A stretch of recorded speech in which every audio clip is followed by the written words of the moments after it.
Saludos, hermanos. Hoy en esta cápsula quiero hablar sobre la Navidad y los testigos de Jehová.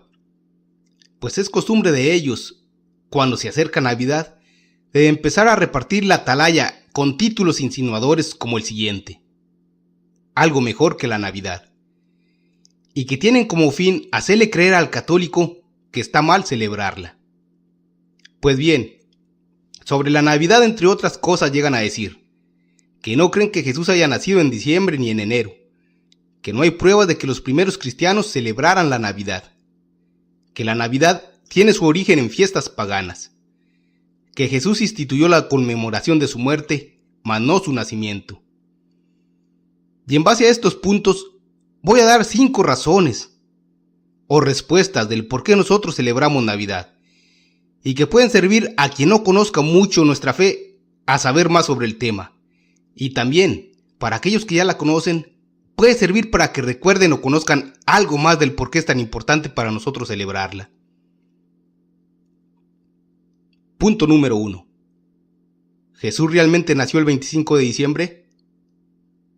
Respuesta: los católicos no celebramos una fecha, sino un acontecimiento. Sí, tal y como lo está escuchando, estimado hermano. Para nosotros, en realidad, lo importante no es el 25 de diciembre como tal, sino el nacimiento de Jesús que celebramos ese día. Si fuera un 20 de octubre, o un 14 de agosto, o un 15 de septiembre, eso no cambiaría en nada el hecho de que lo importante es festejar aquel momento en la historia en que, como nos dice Isaías 9:5, un niño nos ha nacido, un hijo se nos ha dado, le ponen en el hombro el distintivo del rey, y proclaman su nombre: Consejero admirable, Dios fuerte, Padre que no muere, Príncipe de la paz. Eso es verdaderamente lo importante.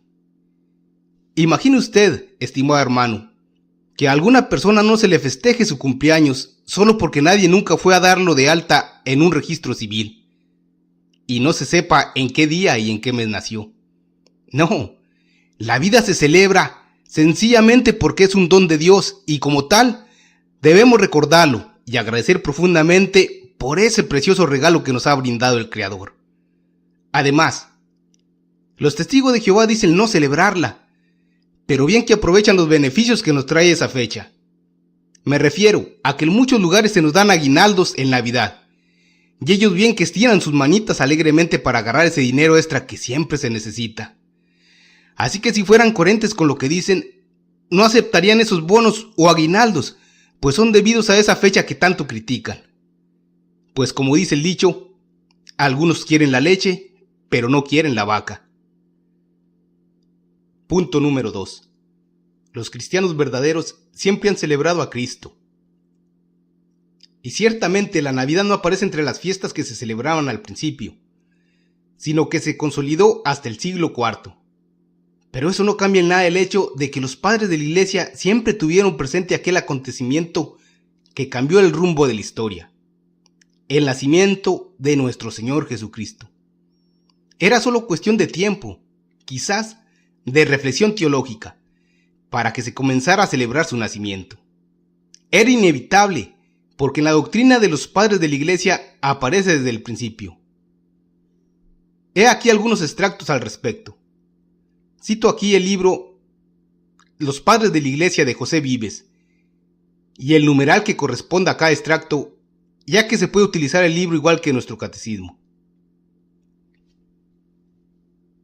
Nuestro Dios, Jesucristo, fue concebido en el seno de María, según el designio de Dios, siendo por una parte del linaje de David y por otra del Espíritu Santo.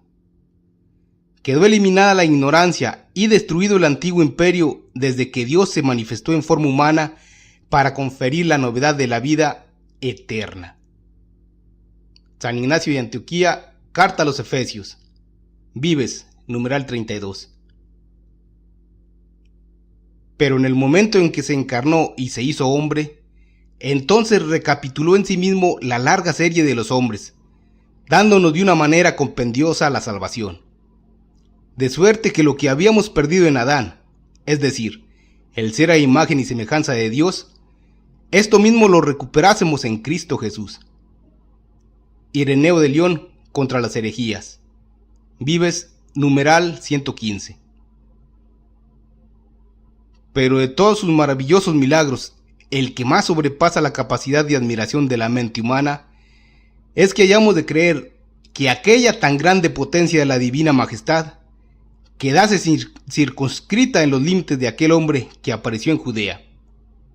Más aún, que la sabiduría de Dios se metiera en el vientre de una mujer y naciera párvulo, y diese bajidos como los niños que lloran. Orígenes, sobre los principios, libro 2, Vives, numeral 284. Pero Cristo, que fue enviado para morir, hubo necesariamente de nacer, a fin de que pudiera morir. No suele estar sujeto a la muerte más que lo que está sujeto al nacimiento. Es una deuda mutua la que está establecida entre el nacimiento y la muerte. La ley de la muerte es la causa del nacimiento. Tertuliano, de la carne de Cristo. Vives, numeral 352. Punto número 3. La Navidad, ¿viene de fiestas paganas? A esto hay que responder que aunque así fuera, no habría problema en eso, pues bíblicamente el pueblo judío adoptó dos fiestas que existían antes que él, cambiándole su sentido, relacionándolas con un acontecimiento histórico. La primera es la Pascua, que era celebrada cada primavera por los nómadas, donde se comían un cordero y con su sangre señalaban las estacas de las tiendas para ahuyentar a los malos espíritus. Pues bien, Israel adoptó esta fiesta, pero hace de ella un recuerdo de la liberación. Eso lo puede encontrar usted en Éxodo capítulo 12, versículos 2 al 11 y versículos 21 al 23. La segunda es la fiesta de los acimos o panes sin levadura, que era celebrada por los campesinos cada primavera, para alegrarse de la nueva cosecha, suprimiendo todo lo que le recordaba la antigua. Israel recogió esta fiesta, pero haciéndola un memorial de la liberación. Esto lo puede encontrar también en Éxodo capítulo 12, versículos 15, versículo 17, versículos 39 y Éxodo capítulo 13, versículos del 3 al 10. Después, los cristianos recogerán estas fiestas prolongando su sentido. Celebrarán entonces la liberación definitiva que nos ha traído nuestro Señor Jesucristo. ¿Y qué decir de la costumbre de ofrecer a la divinidad los primogénitos de los animales, y a veces los de los hombres también, que tenía origen pagano y que se convirtió en Israel también en el memorial de la liberación, como nos dice Éxodo capítulo 13, versículos 2, versículos 14 y 15 también? O la circuncisión, que fue tomada de los paganos y fue la señal del pacto entre Dios y Abraham, como nos lo dice Génesis capítulo 17. Además, si los testigos de Jehová fueran coherentes con lo que dicen, tampoco ellos deberían usar el anillo matrimonial, que es de origen pagano. O pantalones, que también son de origen pagano, pues fueron introducidos los pantalones por los bárbaros al Imperio Romano cuando lo conquistaron en el año 476. Sin embargo, y para sorpresa de muchos, el 25 de diciembre como fecha de nacimiento de Cristo aparece alrededor del año 205 en un escrito de Hipólito de Roma. De eso me di cuenta al estar leyendo el libro de patrología de Ramón Trevijano. Y el libro de patrología tomo 1 de Cuasten nos dice que en el libro cuarto del comentario de Hipólito sobre Daniel aparece por primera vez en la literatura patrística el 25 de diciembre como fecha de nacimiento de Cristo y el 25 de marzo como la de su muerte. También, investigando un poco más, encontré que la primera referencia a esta fiesta se da en Egipto, Alejandría, aproximadamente en el año 200. Así que más que una fiesta pagana, fue una fiesta cristiana que más tarde se hizo oficial en el Imperio Romano. Punto número 4. El misterio pascual. Afirmar, como lo hacen los testigos, que se debe conmemorar su muerte, mas no su nacimiento, es una muestra del poco valor que le dan a su encarnación, donde tanto los ángeles como los pastores se alegraron y maravillaron por este acontecimiento. También desconocen o pasan por alto que la Pascua abarca no solo su muerte y resurrección, sino también Anunciación, Navidad y Epifanía. Dejemos que el Catecismo nos explique al respecto. El numeral 1171 nos dice: el año litúrgico es el desarrollo de los diversos aspectos del único misterio pascual. Esto vale muy particularmente para el ciclo de las fiestas en torno al misterio de la Encarnación, Anunciación, Navidad, Epifanía, que conmemoran el comienzo de nuestra salvación y nos comunican las primicias del misterio de Pascua. Esta es la razón del por qué los verdaderos creyentes le damos tanto valor a la Navidad. Por otra parte, los testigos que se sienten tan bíblicos pasan por alto que la conmemoración de la muerte y resurrección del Señor no la celebraban los primeros cristianos solo una vez al año, como ellos lo hacen. No, sino que lo hacían cada domingo. Y tampoco lo tomaban como un mero recuerdo, ni solo como un símbolo, sino que se hacía presente la realidad de ese único misterio.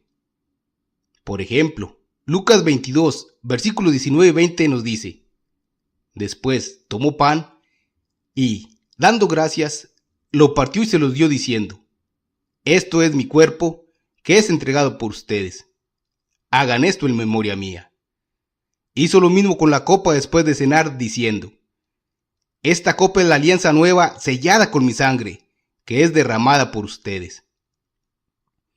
También Hechos 2:42 nos dice: acudían asiduamente a la enseñanza de los apóstoles, a la convivencia, a la fracción del pan y a las oraciones. Por último, Hechos capítulo 20 versículo 7 nos dice: el primer día de la semana estamos reunidos para la fracción del pan. Y déjeme decirle, estimado hermano, que los testigos de Jehová con estos pasajes hacen dos cosas: o los ignoran o retuercen el sentido de los pasajes. Punto número 5. En este último punto, no puedo dejar de pensar en dos preguntas. Primero, ¿realmente Jesucristo nació un 25 de diciembre? Y segundo, ¿puede ser en verdad una fecha histórica? Ante esto, la respuesta es sí, porque sí se puede demostrar como fecha histórica. En el libro de Tommaso Federici, 25 de diciembre, una fecha histórica, páginas del 45 al 50, se da por hecho que el 25 de diciembre sí es una fecha histórica. Se llega a esta conclusión tomando como punto de partida Lucas capítulo 1, versículos del 5 al 25, donde se narra el anuncio del ángel a Zacarías. Pues bien, en los versículos 5, 8 y 11 se nos dicen 4 cosas. Primero, que Zacarías era un sacerdote. Segundo, que era del turno de Abías.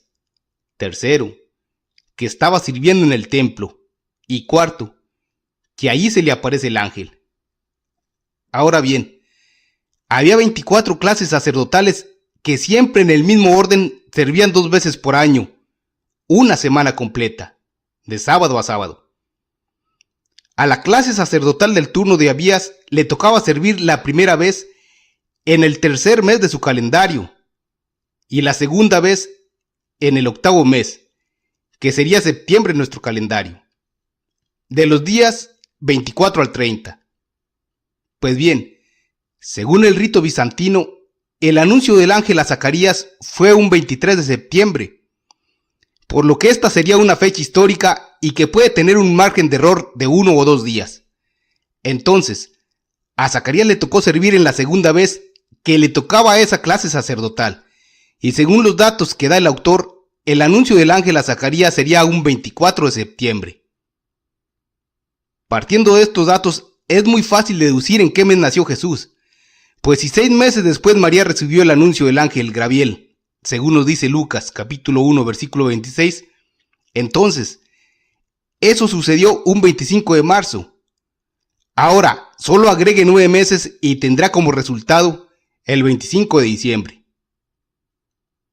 Y quiero dejar en claro que estoy comprimiendo demasiado los datos para llegar a la conclusión que da este autor. Así que si puede, hermano, le recomiendo buscar en la web un artículo con ese título y muy posiblemente va a encontrar todos los datos que da el autor. Y termino comentándoles que ni los mismos testigos de Jehová se la creen, pues al principio ellos también celebraban la Navidad y a los testigos actuales se lo ocultan. Entonces habría que preguntar, ¿por qué antes sí celebraban la Navidad y ahora no? ¿Estaban equivocados su fundador y los miles que le seguían?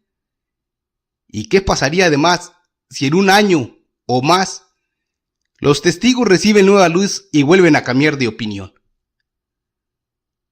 La realidad es que los adeptos jehovistas critican duramente nuestra fe y nuestras prácticas y no se dan a la tarea de investigar con profundidad todas las farsas que han inventado en sus doctrinas anticristianas.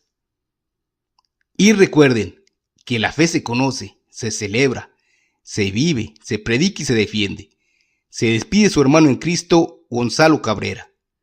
Bendiciones.